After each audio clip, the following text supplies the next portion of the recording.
بسم اللہ الرحمن الرحیم۔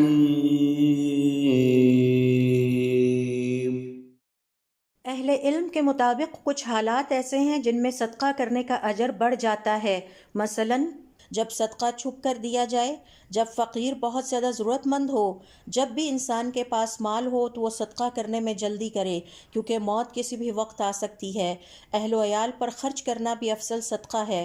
رشتہ داروں پر صدقہ کرنا، اور اس صدقہ کا سب سے زیادہ اجر اس وقت ملتا ہے جب وہ ایسے رشتہ داروں پر صدقہ کرے یا خرچ کرے جو اس کے ساتھ قطع تعلق کر چکے ہوں۔ وہ صدقہ تب کرے جب خود ضرورت مند بھی ہو اور دوسروں کی ضرورت کو اپنی ضرورت پر ترجیح دے، لیکن یہ اس صورت میں جائز ہے جب اس کے اہل و عیال بھی حاجت کے باوجود اس صدقہ کرنے میں اس کے ساتھ متفق ہوں۔ صدقہ افضل اوقات میں کیا جائے جیسے رمضان، عشرہ ذوالحجہ، اور افضل مواقع جیسے عید الاضحیٰ کے موقع پر قربانی کر کے گوشت میں سے صدقہ کرنا، جہاد کی تیاری کے لیے صدقہ کرنا، یا زلزلہ زدگان یا کسی ناگہانی آفت کے وقت کیا جائے۔